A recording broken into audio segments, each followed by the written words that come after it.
I've talked quite a bit on my channel about the Sonic games, but now we're going to talk about something a little bit different. We're going to discuss the Sonic cartoons, as there have been many of them over the decades, and wouldn't you believe it, I have thoughts about them. But word of warning, while I have, encyclopedic knowledge of the Sonic games, I am nowhere near as knowledgeable when it comes to extended Sonic media. I haven't seen every single episode of every single Sonic show, not even close. So this isn't gonna be, super in-depth, full-on reviews for all these shows. It's gonna be more of a cursory overview of all the shows, explaining kinda what they are, what the deal is, and what my thoughts of them are. And getting right into it, we're gonna begin, of course, with the first Sonic cartoons, the trio of American-made cartoons. But first, I wanna say something, cause I did a video talking about why I don't like American Sonic stuff, and a big part of my issue with it is the lack of integrity there, how a lot of the changes made to Sonic from the Japanese version to the American side of things was purely out of, cynical business marketing decisions and everything. And that kind of just, on principle, makes me hate that stuff, but it's a little bit different with the American Sonic cartoons, because all those decisions about changing Sonic into what it is in America, those were decisions made by Sega of America. The studios that made these Sonic cartoons, they didn't know any of this stuff. You know, they got the rights to make a Sonic thing, and then they were probably just handed a document of, here's what Sonic is, go. And so, to them, they didn't have the same mentality about how they were handling Sonic. As far as they knew, what they were working on was Sonic, and they were working with what they had. And because of that, I have a lot more respect for these cartoons than just the general idea of the Americanized version of Sonic. Unlike Sega of America's attempts to Americanize Sonic, these shows do have some integrity to them, some vision, some creative passion, and you can definitely tell that, especially when talking about the first Sonic cartoon we're going to discuss, the most beloved of the old school Sonic cartoons, the show simply called Sonic the Hedgehog, or as many people call it these days, Sonic SatAM, as in Saturday morning. This show gets a lot of love from older Sonic fans, and I totally understand why, because they were really trying with this show. All these early Sonic cartoons, it's pretty obvious that Sega probably didn't care very much about them. They were just, marketing materials. Get a cartoon of the game to help increase sales and exposure of the Sonic brand and whatever. So they're very low-budget shows, and they're not super great overall quality-wise, and so you expect things that are very, trashy and thrown together. But Sonic SatAM has a surprising amount of serious effort put into it. There's a lot of world building here, they focus on characters and have quite a bit of character development going on, with more layers to them than you would expect for a show like this. And the premise of the show is pretty cool too. It's basically, what if Robotnik wins and he successfully takes over the world? And needless to say, this show does this premise approximately 1,000 times better than Sonic Forces ever did. Because the show has a kind of surprisingly dark bleakness to it. Anytime you go to Robotropolis, Robotnik's main headquarters, all the imagery, it's so dark and dingy, and it's robotic, mechanical stuff all over the place.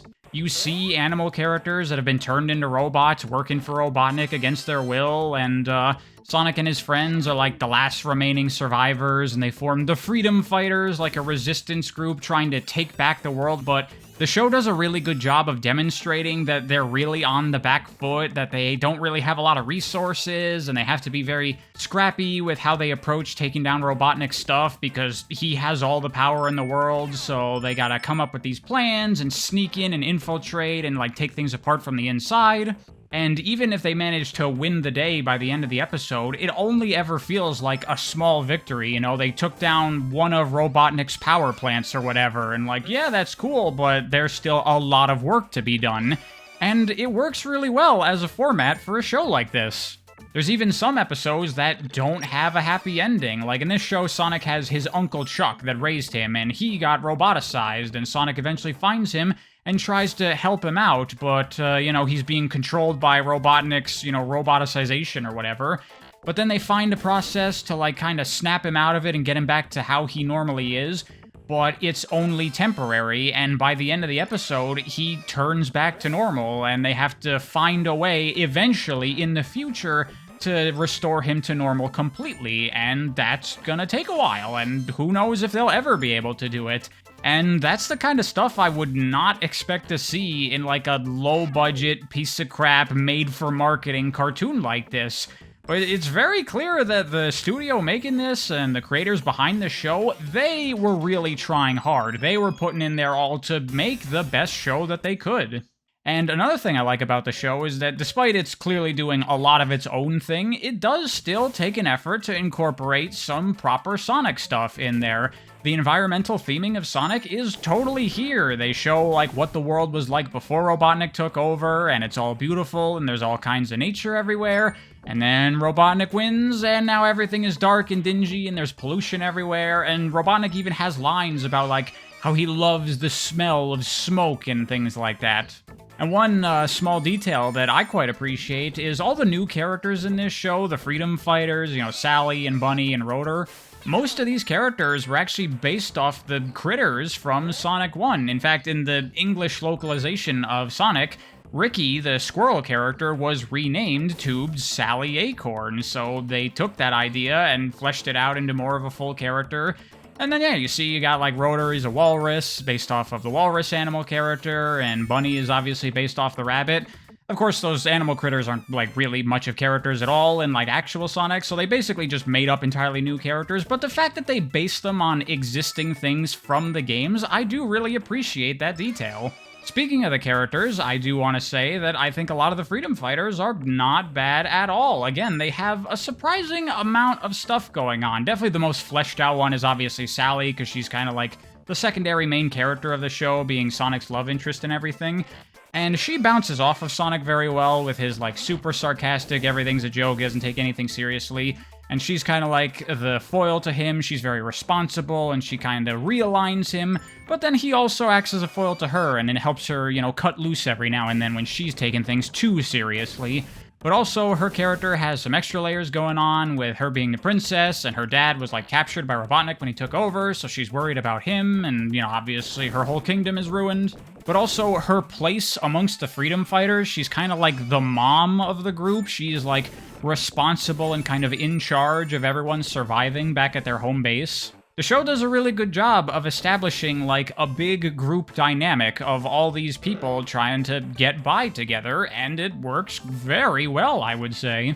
Another character I quite like is Bunny Rabbit, because built right into her character is a whole backstory that you can foresee just by looking at her, because she's been partially roboticized, and I don't even know if they ever get into the exact events of what happened there during the show, but immediately I can imagine this whole adventure where Bunny was captured and she was starting to be roboticized, but then the characters managed to save her at the last minute, but part of her was turned into a robot, and that could have been a very tragic and difficult thing for her to deal with, but over time, she kind of got used to it and even started to realize that this robotic parts give her enhanced strength and the ability to do all this stuff she can't normally do, and she starts to use that to her advantage, and it kind of becomes a part of who she is.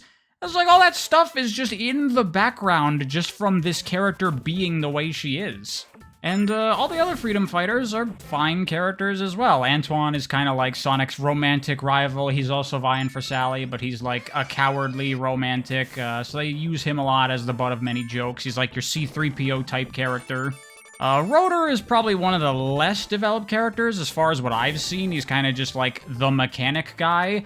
And that's an interesting thing, because the only other major Sonic character in this show is Tails, but Tails here is just like full-on child. He's not a mechanic, he's not a hacker, Sally gets the hacking stuff, Rotor gets the mechanic stuff. So Tails is just like a kid that lives at the village with them, and he's like not an important character at all, which is a little bit weird, but even then they still manage to get some of the details with his character right. Like, you can tell that he really idolizes Sonic and really likes him, and they have a close relationship. Sonic's kind of like his big brother type character. There are scenes back at the village when Sonic is talking with someone and Tails is there, and Tails is just mimicking what Sonic does, just like he does in the games, and it feels very much like the kind of thing a kid would do. And it's pretty good stuff, and I believe if the show had ever gotten a third season, the creator wanted to have Tails, like, come into his own and start joining on the adventures eventually, but that never happened, unfortunately. Snively is also a fun character, Robotnik's lackey. It's funny because they have such, like, a blatantly abusive relationship, and you kind of feel bad for him, but at the same time, he is still a bad guy, so it's kind of just fun watching him get tormented, and you can tell how much Robotnik enjoys tormenting him, which is also pretty fun. Robotnik in this show, they do a pretty good job of making him very intimidating because he almost never, like, actually does anything. He never, like, gets super involved in the episodes. He's always just watching from his control room and, like, sending robots and, you know, setting up all of his factories and stuff to deal with the problems for him, which very much does a good job of establishing he's in charge. He doesn't have to deal with these things himself, you know? He's just the guy that's at the head of things that just makes sure everything's running smoothly. But Robotnik's voice actor here, I also think is a big part of it. He, like, kills the performance, has a very, like, ominous voice whenever he speaks. And honestly, in general, the voice acting for the whole show is good. Jaleel White does a really good job with this version of Sonic. I don't really like this Sonic, not just because he's not like Game Sonic, but I find all the constant quips and little remarks and stuff to be really annoying, honestly. In general, I'm just not a fan of characters that never take anything seriously. Everything is always a joke to them. And that's what Sonic is in all these American shows, and it just gets really annoying and grating. That's probably one of my biggest problems with the show, is that I don't really like the main character. Another more minor complaint that I would have for this show is that there's a pretty obvious separation between the Sonic things and the non-Sonic things here. Like, just looking at all the Freedom Fighters compared to, like, Sonic and Tails character design-wise, they do not match whatsoever. Like, they use totally different character design principles. The fact that none of these characters wear gloves, they all have necks and more realistic anatomy, like, that is not how Sonic characters are built. They very much feel like characters from different creators with a different vision, because that's what they are. And Sonic feels very much like an outlier here, like it doesn't really belong in this show. Like, Sonic has his super speed because he's Sonic and that's just a thing, but he really just stands out from all the other characters because of that. Like, none of them have abilities or anything, they're just like people. And then, for no reason, you have this one character that has this super speed, and he's the main focus of the show because he's the main character of the video game series that this cartoon is licensed off of, you know? The idea of Sonic the Hedgehog, the character, doesn't really belong in this world. It's just here because it has to be, because it's a Sonic cartoon. And I would have preferred if the show did a better job of making Sonic feel like a more naturally integrated part of this world. But aside from those things, I generally have a lot of positive stuff to say about Sonic SatAM. However, unfortunately, while I like a lot of what this show is doing and what it's got going on, at the end of the day, I'm not really a huge fan of the show, primarily because it is ultimately a very low-budget, low-production value, marketing-focused video game tie-in cartoon. And while the creators of the show were really trying to do something good here, they clearly didn't have the resources to fully realize what they wanted to do. Like, the animation quality here is really bad a lot of the time. And the stories and writing that you find in the show is serviceable, but I felt that it never really reached a level where I was, like, particularly very engaged by what was going on. There's a lot of really good ideas here, but the way it comes together, it never quite does it for me, and I find that really unfortunate, because like I said, you can tell they were really trying here, and I think there is a lot of potential in this show. And I gotta say, I'd love to see a reboot of Sonic SatAM done nowadays with a higher budget, higher production value, you know, put it on Netflix or whatever. Because I think that this whole concept, this whole premise, there is stuff here. It just needs to be fully realized in the right way. And then I think it would probably be a really good kids cartoon. As it is now, I see it as something that I definitely get why a lot of people like this show and why they have a lot of fondness for it. There is a lot of good stuff in here, but the final quality of the product is a bit too low for me to get into it, so I'm not a huge fan of the show, but I do have a lot of respect for it. But enough of that, moving on to the next Sonic cartoon, Adventures of Sonic the Hedgehog, made at the same time as SatAM, actually, because Sega was really aggressive about pumping out as much Sonic crap as they possibly could back then. And this show is a lot more of what I would expect from a licensed video game cartoon of this time, because this does not have nearly as much care and effort put into it as Sonic SatAM. Because this is just straight up a Looney Tunes ripoff. That's what it is. It's Looney Tunes, but with a Sonic skin over it. Sonic is the Roadrunner, and Robotnik is Wile E. Coyote. That's essentially the format of the show. And it's not a particularly great Looney Tunes ripoff. It's nowhere near the quality of comedy that you find in actual Looney Tunes, and I'm not even a huge fan of old school Looney Tunes, so this kind of show really does not appeal to me at all whatsoever. Even as a kid, the small handful episodes I saw here and there, I never really cared for them. I know some people do also have fondness for this show, and I could understand why. Scratch and Grounder in particular are pretty funny as Robotnik's bumbling goons. And Robotnik in this show can be fairly entertaining with how, like, ridiculously over-the-top, just, like, rotten to the core he is. And once again, very good voice performances all around by everybody. Like, I don't think it's a bad show particularly, but I wouldn't say it's a super good show either, and I'd really struggle to imagine anyone but a young child finding this very entertaining. The thing I find most interesting about Adventures of Sonic the Hedgehog is how surprisingly faithful it is to the Sonic games. I mean, yeah, it's definitely clearly doing its own thing with the Looney Tunes tone and everything, but a lot of the ideas here are actually quite Sonic. Like, Sonic and Tails don't live anywhere. Every episode, they're traveling around and they get involved in some new misadventure where Robotnik, Scratch, and Grounder are up to no good or trying to get them or whatever, and they get involved with the local people there and help them out, and sometimes even, like, give them character arcs where they learn a lesson and it feels weirdly Sonic.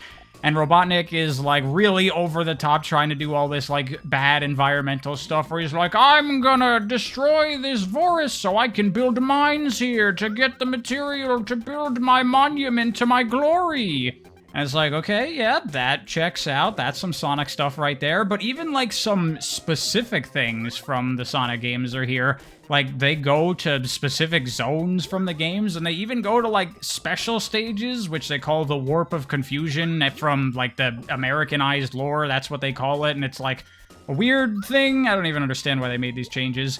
But they follow that Americanized version of special stage lore, and it's got, like, the fish floating around, but they're not, like, weird abstract geometric things. They play it for jokes, because that's what this whole show is. So it is very much like a Looney Tunes cartoony thing, but based off of Sonic in a way that does kind of feel like Sonic. It's really odd, honestly. Still, while I do find the surprisingly faithful nature of this show to be interesting, it's still not something that I care to watch. And that is even more so the case for the third and final of the 90s American Sonic cartoons, Sonic Underground. I'll be honest, I tried to watch a good number of episodes of each of the shows for this video, but I could not. I watched like 1.5 episodes of Sonic Underground for this, and I just couldn't. It's so bad, dude. Oh my god. Look, okay, the animation quality is atrocious. It is so much worse than either of the two shows. It looks terrible. And the premise of the show here is really freaking weird. Sonic has a twin brother and sister, Manic and Sonia the Hedgehogs, I guess. And they're, like, in a band, and they travel around and, like, play music. And I'm not even really sure, like, where they're going or what they're trying to do. Like, I know they're trying to find their mother or whatever, as the opening tells us. But, like, it kind of just feels like it's a fucking Scooby-Doo thing. They're just traveling, and I'm like, where are they going? I have no idea. And Manic and Sonia are blah characters, and their voices are really grating. They're both also voiced by Jaleel White, and I do not like his performance for those two. And Robotnik in this show also has, you know, his two comic goons, but they're these really weird-ass characters. Like, look at them, they're terrible. They look like awful biker mice from Mars characters or something. And this whole show is really weird. Like, are they in space? Do they, like, travel to different planets? Because there's, like, aliens and shit in this show. I don't even know what's going on. and I could not be bothered to figure it out because the quality in all regards of this show is just terrible. No, don't watch Sonic Underground. Maybe for some morbid curiosity, you can maybe laugh at how bad it is with some friends, but it is not worth your time under any other circumstances. The only mildly interesting thing about the show is that Knuckles shows up, and it does have, like, actual floating island ancient echidna stuff in there. But whatever, man, I do not care. This show is far too garbage for me to give a shit. So there you go. That's the 3 original classic Sonic American cartoons, but now it's time to travel to Japan to talk about the Sonic OVA. And of course, me being a Japanese classic Sonic fanboy elitist, this being a Japanese OVA, it means I'm gonna love it so much more than any of those American cartoons, right? No, I don't like the Sonic OVA, and that might be shocking to a lot of people, because I know a lot of Sonic fans that really, really like the Sonic OVA. But honestly, it's kind of a similar situation to, like, SatAM for me. There's a lot about this show I do like, but at the end of the day, it's just kind of not that good. Well, let's start on the good stuff. One thing I will definitely compliment the OVA for is that animation quality, it is miles above any of the previous American cartoons. However, it's still not, like, super amazing. There's still clearly low budget going on here and a lot of off-model shots and kind of poorly animated looking bits and pieces here and there. So it's not like it's gorgeous or anything, but it's certainly a big step up, and there are some good-looking action scenes and shots here and there. And it does have that old-school 90s anime charm going on, which I can appreciate.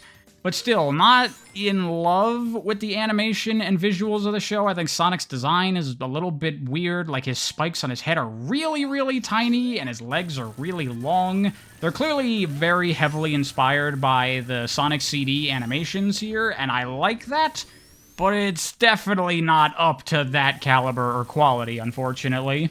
But probably my favorite part of the Sonic OVA is that while it is doing its own thing like the other cartoons with its own lore and world and stories and everything, the characters in particular are pretty spot on point for what the game characters are like. They are in different places as characters, like the Master Emerald and Knuckles being the Guardian is not a thing whatsoever in this OVA. Instead, this is where the idea of Knuckles being a treasure hunter comes from. In the OVA, he's like a drifter that travels around and looks for treasure, and he's run into Sonic and Tails evidently a couple times in the past, and they're friends and they work together sometimes. Like, you can tell there's a history to this world that we've not seen, and that is kind of cool. But as far as the characterization and the personalities of Sonic, Tails, Knuckles, and Eggman, they are spot on. They feel exactly like the game counterparts, even down to very minor details, like Tails being afraid of lightning from one of his earliest character bios, that's incorporated here, and Tails is actually treated like a child like he used to be, and Sonic gets annoyed with him sometimes.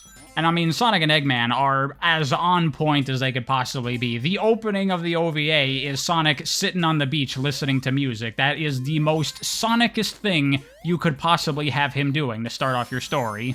So character-wise, I really, really like that stuff. Feels like the real Sonic characters in this OVA, even if the actual world and the setting is very different. Having stuff that feels very, very true to Sonic is definitely appreciated by me. And the ideas of what the OVA is going for is pretty cool. Like, South Island is instead this place, and it's where Sonic and Tails live in the crashed remains of, like, some old plane. And if you're gonna have Sonic living anywhere, I can't possibly think of a cooler idea than that. Not only is it just inherently really sick, but it's so fitting for Sonic when you consider how aviation has influenced his character and, like, his old original backstory and everything. It's perfect. It's so cool. I love that choice. And of course, this being 90s anime, for some reason, they loved animating machinery and stuff, so we get this really long, big, involved tornado takeoff sequence. And we also get some humans involved here. We got the president and his daughter Sarah, although is there like a implication of like animal-human hybrid stuff going on? Because Sarah has a monkey's tail. Is that just a Dragon Ball reference? I don't really know, but whatever. It's kind of cool and it fits this world, and Sarah's a fun, spunky enough character, and you can tell that, like, she has a relationship with Sonic that goes back, and she has the hots for him or whatever, but he doesn't really care. And there's this whole thing in this world of the land of the sky. It seems like most people live on, like, these floating islands or whatever, and then there's the land down below where Eggman lives. And Sonic and Tails have to go down there to get to Eggman's base, and they travel through this, like, ruined city that looks like New York, and there's implication that this is, like, post-apocalyptic or whatever.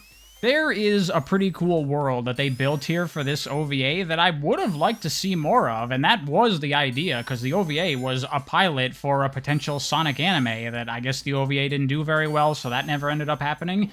And even though I don't even like the OVA very much, that is a huge shame. I would have loved to watch the full thing of this, just to see more of what they were going for here.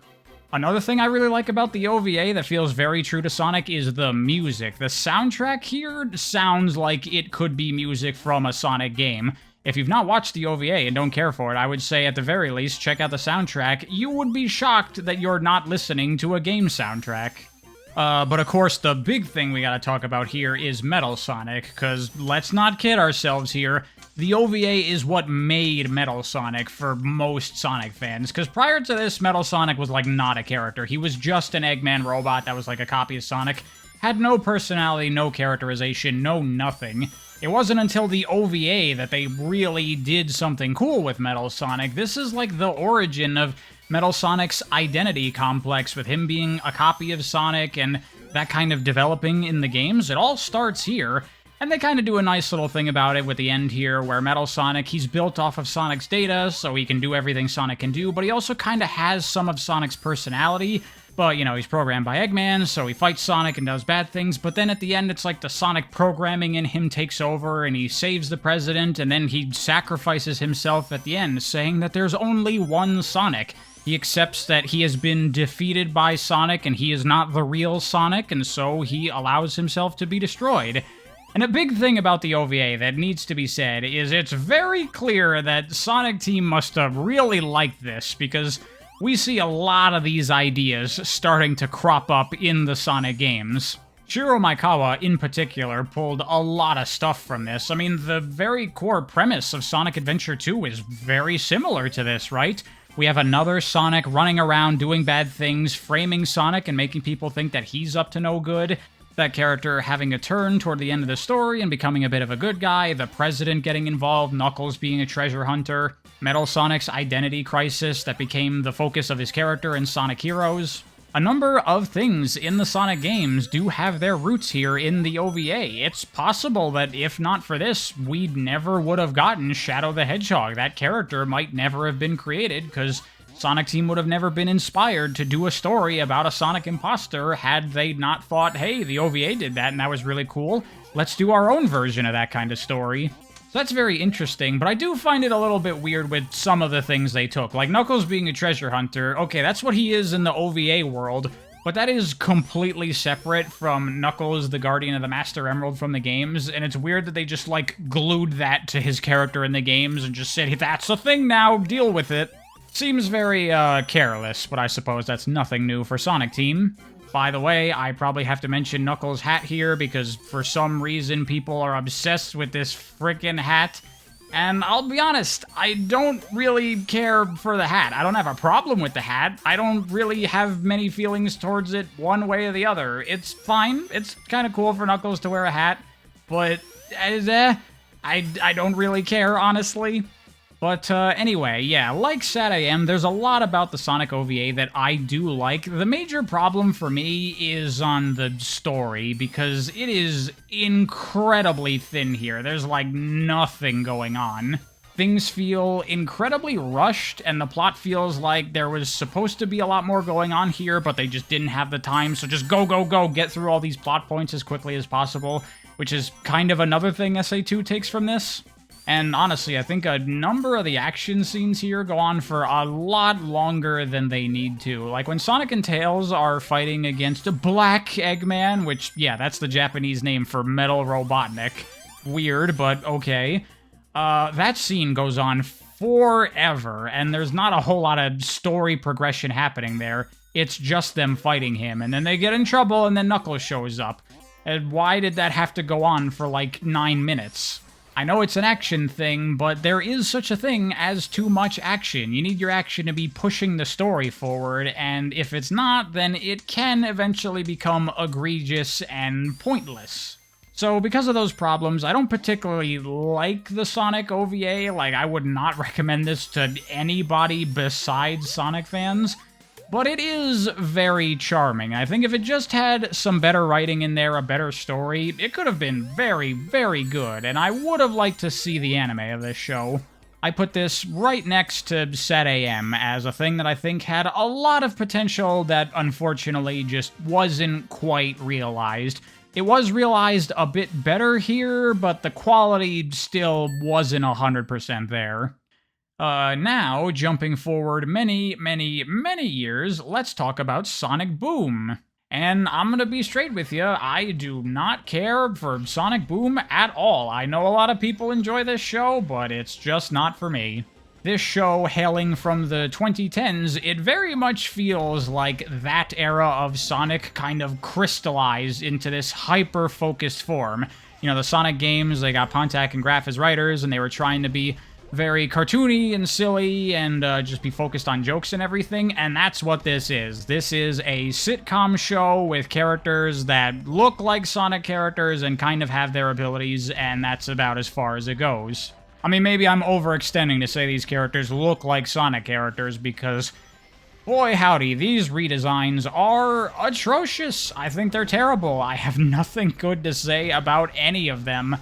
I don't know why anyone would think that these are good-looking character designs that you should have for your show. I know you want to try to have your version of Sonic stand out from standard Sonic stuff, but oh my god, you gotta go back to the drawing board. These redesigns are the worst. I guess Amy's not too terrible, but all the other ones look awful, in my opinion. And character-wise, as I already implied, the characters here are nothing like their game versions, although really they are like their game versions. They're like their game versions from this time. The kinds of characters we see in Sonic Lost World and Sonic Colors, that's kind of what they're going for here. And I will admit, the writing here is infinitely better than in those Sonic games, and I'll say, sometimes this show can be fairly funny. But not a lot of the time, in my opinion. A lot of the jokes fall flat. It probably has like a 25% hit rate for me. You know, humor is extremely subjective. I can see why someone would find this funny, but it's just not for me.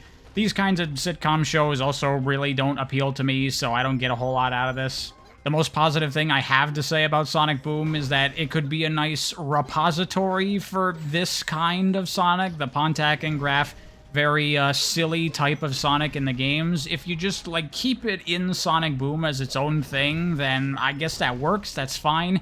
You know, Orbot and Cubot get a lot of screen time in this show, and they get to make all their stupid jokes, and it works in this kind of context, you know? But aside from the fact that the show is just, in general, not my kind of thing, a big problem with it for me is that it's, like, not Sonic at all. It doesn't feel Sonic in any way. Like all the other shows, there were bits and pieces of Sonic in there somewhere, but here it's like, okay, you're gonna do a slice-of-life sitcom comedy series using Sonic. You can do that, but they don't really take advantage of the fact that this is Sonic. Like, him being fast barely even comes into play in a bunch of the episodes. They don't have storylines that rely on Sonic things as, like, the basis of the episode. It's like, they're gonna have a talent show in the village, but Eggman's gonna show up and sabotage it so he can win first place to get the prize of, like, a year's supply of free socks or something like that. I don't even know. The vast majority of these episodes, their stories could be applied to literally any random cartoon like this. It doesn't have to be Sonic in any way. It just is Sonic because this is a licensed Sonic cartoon, and that's it.